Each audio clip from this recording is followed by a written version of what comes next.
선생님 안녕하세요. 안녕하십니까, 해안당입니다. 네. 네. 오늘 여쭤볼 거는 네. 이제 총선이 끝난 지 좀 시간이 지났는데 네. 이분의 거취에 대해서 많은 분들이 궁금해하시길래 누구실까요? 네. 한동훈 전 비상대책위원장님. 네.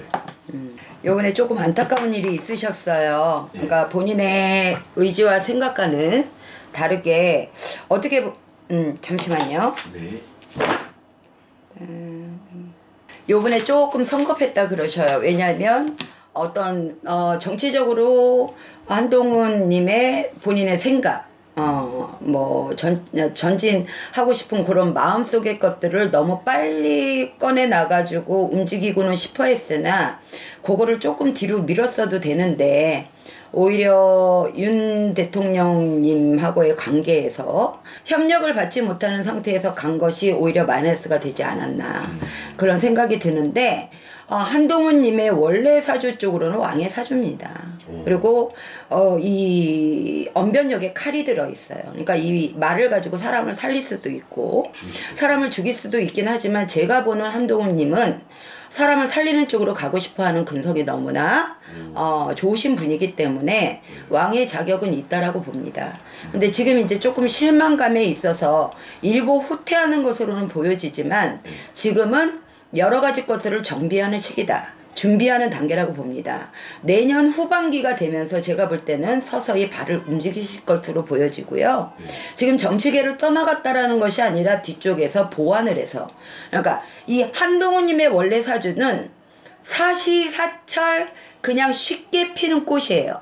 그럼 뭘까요? 우리가 크게 노력을 안 하고도 아마 어렸을 때 가정환경이나 공부하는 패턴 이런 것도 조금 편안하게 오셨을 것으로 저는 보여지는데 쉽게 자기가 의지나 쉽게 계획하고 있던 것들을 꽃으로 만드는 거에 인생의 전반적인 거에 있어서 운이 안 좋은 분이 아니십니다.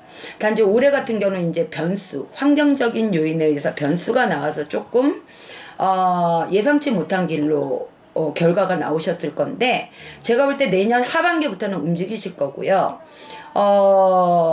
지금 윤 대통령님 임기가 한 3년 조금 더 남았어요. 27년도까지인가요? 네. 한 3년 정도 남았어요. 27년도에 대선 주자로 나올 것이냐는 네. 지금 아직 반반으로 생각하고 계실 거예요. 더 일부 뒤로 미룰 것인지. 그러니까 3년 뒤가 아니라 네, 3년 뒤가 아니라 그렇죠. 8년 뒤에 나올 것인지 그림을 아직은 그리고 있는 상황이다. 그래도 나오는 것으로는 보여집니다. 선생님 보면은 그 8년 뒤도 보신다고 했는데 네. 안철수 지금 국회의원하고 좀 다를까요? 그분 같은 이게 정치인도 어떻게 보면 인기잖아요. 네네. 국민들한테 인기가 있어야 되는데 네. 안철수 의원 같은 경우에는 이제 초반에 엄청난 인기가 있었는데 네. 괜히 서울시장 양보하고 그 이후에 점점 인기가 식어서 그렇죠. 대권 후보도 네. 나가고 뭐 이것저것 서울시장도 또 합병하고 양보하고 막 이랬잖아요. 제가 볼 때는 이 한동훈님의 인기, 그리고 국민들한테 선호도는 잠재워지지 않을 거예요. 8년 뒤도요? 왜냐하면 기본적으로 한동훈님의 본인 스스로의 언변력, 그러니까 우리가 언변력이 있는 사람들은 말을 어떻게 해야 그 말이 설득력이 있고 나에게 유리한 쪽으로 갖고 갈 수 있는 이 뭐라 그럴까 자기 관리 이거에 대해서 굉장히 철저하세요. 그리고 꽃이에요. 이미 꽃. 그러니까 내가 맘만 먹으면 언제든지 꽃을 피울 수 있다 이거는. 할 수 있다는 거죠. 그래서 제가 볼 때는 올해 나오는 변수가 조금 불이익이었다. 제가 볼 때는. 그러니까 요거를 계기로 오히려 다음에 대선에 나올 준비를 실수 없이 정확하게 하실 겁니다. 오히려 그냥 큰일 하시기 이전에 약간 내가 공부했다. 좀 큰 공부를 했다. 그렇게 생각하시는 것이 좋을 듯 하고요. 그 한동훈님 본인 당사자는 크게 실망을 하지 않는다는 거예요. 중요한 거는. 예. 그래도 뭐 완전 최악은 아니잖아요. 뭐 그렇죠. 백성 지금 오히려 한 발 뒤로 물러나서 내가 앞으로 안 나가는 것이 열성적인 국민들 팬덤에는 오히려 더 득이 되는 것이 아니냐. 그리고 윤 대통령님과의 관계도 뭐 안 좋다 막 이렇게 얘기를 하는데 궁금해요, 선생님. 제가 볼 때는 안 좋은 상황은 아닐 겁니다. 제가 보는 견해로는 그래요. 어. 뭐 일부러 약간 그 안 좋은 척 하는 거예요, 그러면? 안 좋은 척 하는 거라기보다는 의견의 대립 자체는 조금 있었어요. 왜냐하면 한동훈 님이 생각하는 본인의 정치적인 색깔을 너무 빨리 조금 이렇게 표현하고 싶었던 것에서 좀 마찰이 왔는데 그게 이제 큰 트러블이나 싸움이라고는 보지 않죠. 예.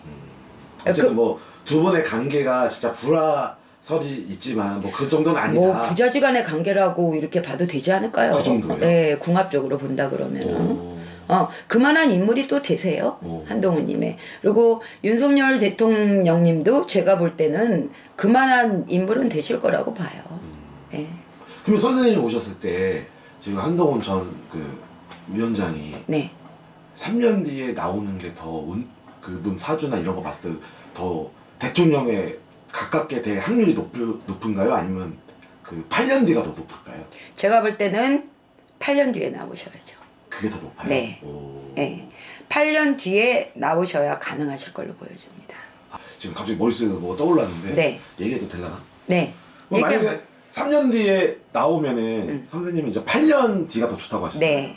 근데 만약에 3년 뒤에 나왔는데 이쪽 야당 쪽 뭐 이재명 당대표라든지 네. 이분한테 대통령 선거를 진다면은 네. 진짜 선생님 말대로 되는 거네요. 네. 그렇게 될 수도 근데 만약에 있겠죠. 그때 나와서 떨어진다고 한들 8년 뒤에는 또 대통령이 될 수가 있나요? 반드시 된다고 봐요. 아 반드시요? 네. 오. 네.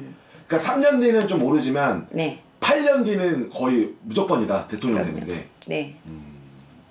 선생님 그러면 윤석열 대통령처럼 약간 좀 이렇게 갑자기 행성처럼 등장하는 이런 인물은 없겠죠? 행성처럼 등장하는 인물들이 요번에도 조금 시도가 나왔었죠. 네. 그런데 그 불빛이 제가 볼 때는 희미해지면서 꺼지는 불이다. 예.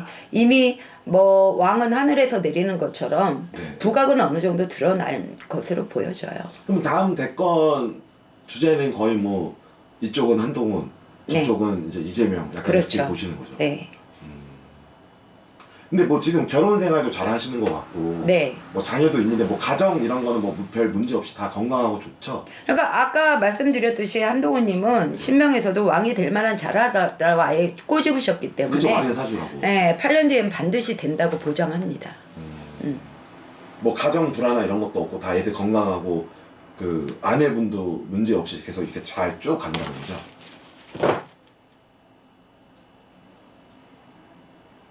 부부지간에 문제가 있는 것으로는 보여지질 않아요. 네. 제가 볼 때 한동훈님은 이미 네. 정치적으로 입문을 하든 어려서부터 계획을 하든 간에 우리 어렸을 때 왜 나는 장래의 꿈이 대통령이야 이렇게 말을 많이 하잖아요. 예. 그거를 꿈으로 그리면서 정확하게 전부 다 준비를 하신 것으로 보여져요. 하셨기 때문에 여러 가지 무슨 뭐 개인 사생활적으로나 아니면 권력을 남용해가지고 무엇인가를 내가 득을 취하거나 이런 쪽에 철저한 거를 관리를 하지 않으셨을까. 그 다음에 그렇게 빌릴 만큼이나 사주팔자가 안 좋은 게 아니고 좋게 오셨기 때문에 그런 쪽이 없으시고 자녀 문제로도 역시 조언을 들을 수 있는 여러 가지 뭐 조언은 들을 수 있겠지만 권력을 남용해서 뭘 어떻게 하든가 이런 쪽으로는 안 보입니다. 네, 알겠습니다. 네, 어떻게 보면 정치를 하시는 분들 중에서 사생활적으로는 제일 깨끗하다고 볼 수 있어요. 네, 알겠습니다. 오늘도 좋은 말씀 감사합니다. 네, 감사합니다. 네.